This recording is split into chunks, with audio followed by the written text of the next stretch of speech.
Hello everyone, I'm Dr. Cynthia, physiotherapist, and right here with me is Dr. Scarce. Can we get to know you, Doctor? Okay, hello everyone, I'm Dr. Okay because everybody calls me Dr. Scarce. I'm a medical doctor. Nice to have you, Dr. Scarce. And today's episode on Healthy You, we'll be talking on a medical condition called stroke. Now, Doctor, please, what is stroke? Okay, stroke is a medical emergency, so that's the best thing to know. It's a medical emergency that happens when the blood supply to the vein is either cut off or is reduced. So when the blood supply to the vein is cut off, because the vein needs oxygen to survive, this oxygen and other nutrients is transported in the blood. When it happens, it leads to a lot of things. It can lead to disability, speech impediment, it can ultimately lead to death. So it's an emergency because the vein cannot survive without oxygen. Within 2 to 3 minutes, a lot of damages can go on. So it's something that everybody needs to know about, how to identify it, what to do when you see it, when you notice it. From what you said, it takes 2 to 3 minutes before the permanent cell death. So now what can actually be done to prevent this cell death on time before the permanent damage happens? Okay, so classically, there are classical signs and symptoms you can see in a person to know that this person is likely having a stroke. And there's a mnemonic for it. It's called FAST. It's an FAST. So the mnemonic is called FAST, as we said. F is facial parts. You may notice that the side of the person's face starts to drop. So that's F. A is arm drop. Person notices that you can't leave the hand, the arm just can't move, just dropping. Then S is speech. Notice that this person is finding it all of a sudden. And all these things happen all of a sudden. It doesn't happen gradually, it just happens instantly. So the person's speech starts coming slow. Either the person can make a complete sentence or the person is making incomplete, coordinated sentences. Then the T there is for time, because time is of essence. So once you notice these symptoms, you try to act as soon as possible.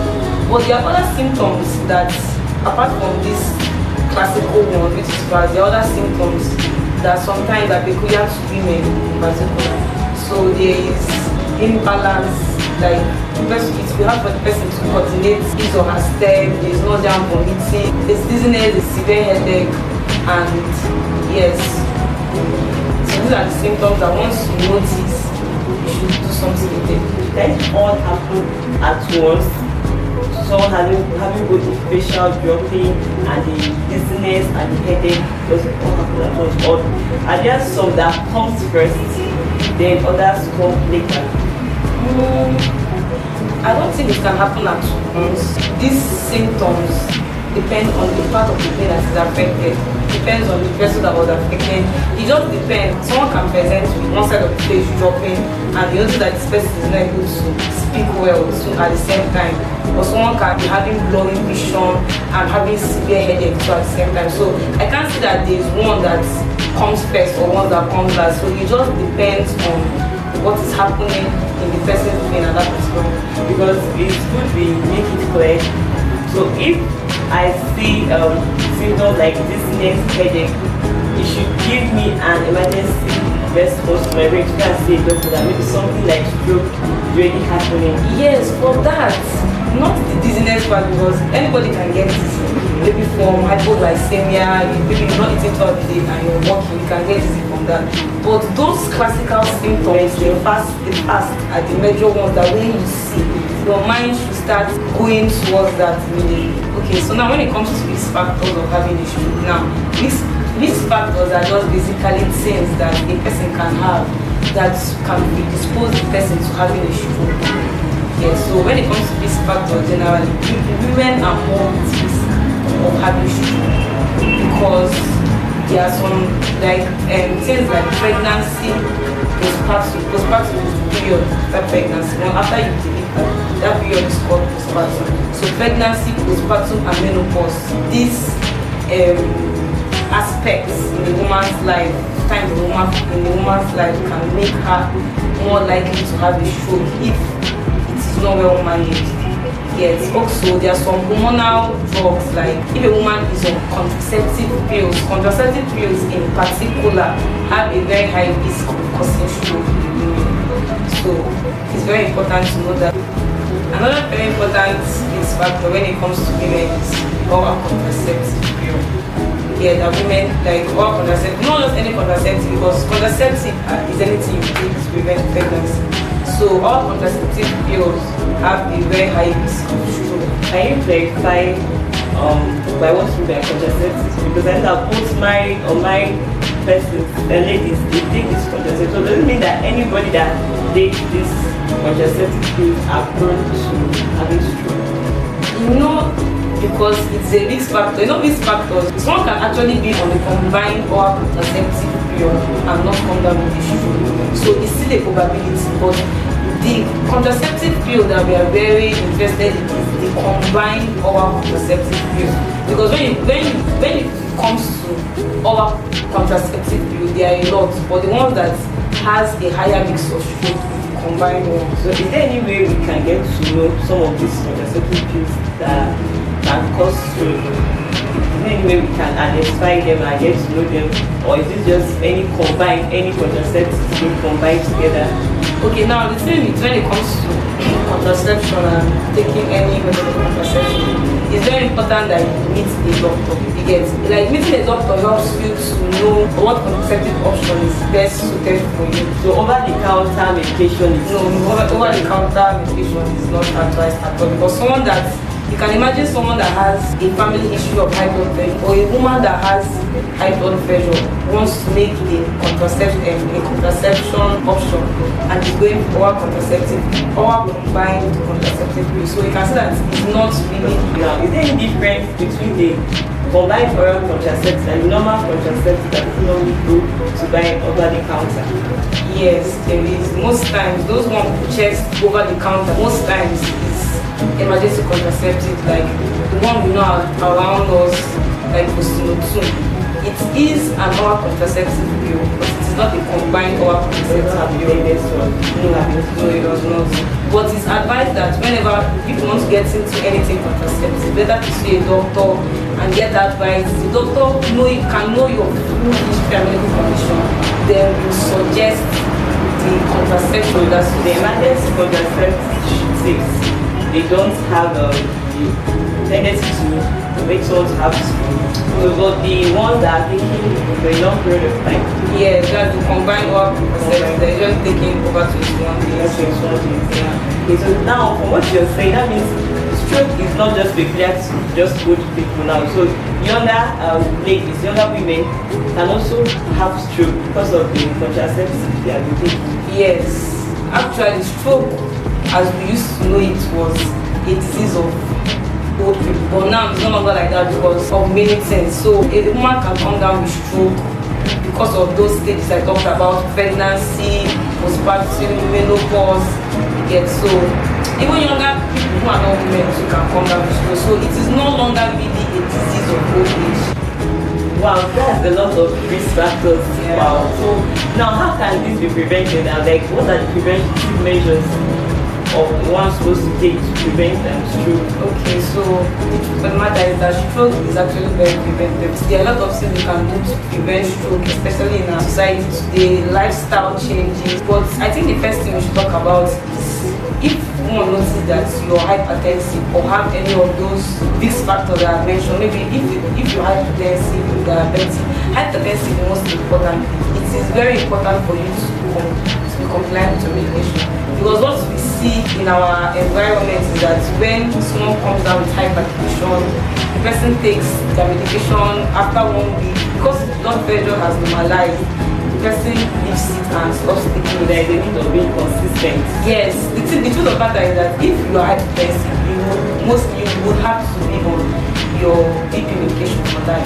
So it is something that people within our environment struggle with a lot. So you can see someone that was diagnosed of hypertension 5 years ago, I was giving drugs, but the person will stop taking medication. The next 5 years, the person is coming down with a stroke or with other like complications of that. So it's very important to take your medication if you are hypertensive. Then also lifestyle modification is also very important. Exercise, regular exercise, your diet. You can reduce food that contain a lot of salt, especially if you're hypertensive. Then you need to exercise regularly. Then if you are diabetic, but even if you are not, your diet is also very important. You reduce sugary things and all of that. So these are some of that we're in the era of the dispensation of young persons going after this fast food, season food. Does that also have a role affecting your health? Like, yes, it damage does. true because of this? Yes, it does. Another risk factor is obesity. Not that you should not eat snacks, you should not eat sugary things, but the balance is controlled, especially if you have any of those risk factors. If you are diabetic or maybe a sickness like diabetes is in your family or hypertension, you should be more cautious of how you eat and the things you take. So it's more about control than saying not to take this So close. lifestyle modification is important. Yes. Things like taking smoking, alcohol. Yes, that one is a smoking. Smoking is not even advised for the many health hazards or health for the many disadvantages it has. So stop smoking. Alcohol should be reduced. Alcohol intake. Well, some people say that alcohol should be reduced to the minimum alcohol per day. In fact, I would say it should be stopped. Because you're giving us a medical advice that alcohol should be. Yes, stop taking alcohol, stop smoking, take care of your health. It helps a lot in reducing risk.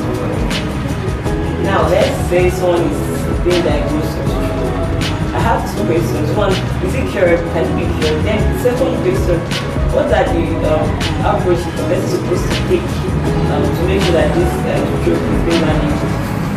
Okay, so the first question is if stroke can be cured. Well, I would say it depends on the severity of the stroke, where in particular the brain is affected. But it can be cured, but then there's also a very high risk of having another stroke again. Like someone that is about to yes, that is if you do not keep to those preventive measures that we've talked about.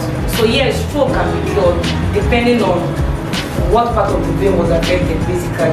So yes, it can be cured, it can be managed, but there's a very high risk of someone that had a stroke in the past to have a stroke again if the person does not keep to the guidelines and medication, all those things. So it's very important. Now, what are now the treatment approaches? Okay, so when it comes to the management of stroke, it's actually multidisciplinary. It's not a one-man thing, and that is one of the problems we have here.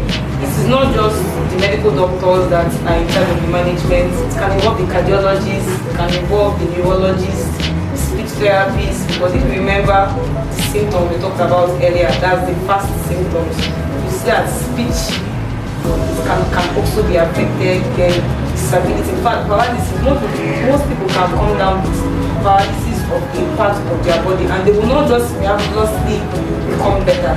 They would need a physiotherapist. Right. I think that will also come in. Yeah, where physiotherapy in treating stroke patients. But one of the major treatments we give them is exercise therapy. Because when the patient comes down with those paralysis, movement is being impaired. One of the ways to activate or reactivate your muscles is like exercise therapy. So when we don't just wait and sit down and take just drugs, we need to also get referred to by physiotherapist and undergo physiotherapy sessions to have a complete medical treatment, a holistic treatment. Yes. And from all your said, so what is the best medical advice you can give concerning the subject matter stroke? Okay, I think, as we say, prevention is better than cure. It is better to prevent stroke than coming down with it because it can be a life-threatening condition. So the first thing I would say is for everyone watching to mind those risk factors. You can check yourself. It's good to get medical checkups once in a while, especially checking your blood pressure. So check your blood pressure. You can ask your family members, or you ask maybe your mom or your dad, people from their family. Is there a family history of those risk factors? Is there a family history of stroke? Is there a family history of hypertension, diabetes? Yes, it's good to know these things so that you can know how you adjust yourself to Lifestyle. yes, your lifestyle modification, very, very important. Then another thing I would like to say is when it comes to hypertensive patients, if you're hypertensive or if you know someone that's hypertensive, it's really hard for most of them, especially in this side of the world, coming to terms with the fact that they will have to be on those medications for life. So those hypertensive drugs, it has to be for life, because you might think that okay, you take your drugs today and your BP is fine, you take your drugs for a week, for a month, for a year, and you're fine. But when the repercussion comes, it can be life threatening, and that is how most people end up having. And you know side effects for this drug, but you're saying it's for life, like there is side effects? And not really. There are no side effects. You have to take your drugs for life. It's just that another thing is you can't get over the counter drugs because there are a lot of hypertensive drugs. There are a lot. Now that's why it's very important to go to the hospital. Maybe something happened, you fainted or you had serious headache, and you checked your BP and your BP was 180, 200. You now decide to go to the pharmacy and get drugs. That's actually very wrong. There are a lot of things, a lot of considerations that go into the particular hypertensive drug, anti-hypertensive drug that is given to the patient. So it is actually not advised. Over the counter drugs are known. So that is one. Then it is good that everybody familiarize themselves with those symptoms, those past symptoms. It's something you can memorize. The pneumonia is pretty easy. So when you see someone that has started having sudden facial paralysis, or one side of the body stop moving, or the person can't talk well again, you have to act on time. So I think that's what I would say for now. So lifestyle modification is very important. What you eat, what goes into your mouth, and all that. Thank you very much, Dr. Scarce. So a very, very lovely section with you. And we expect to see you more often on this episode of Healthy You.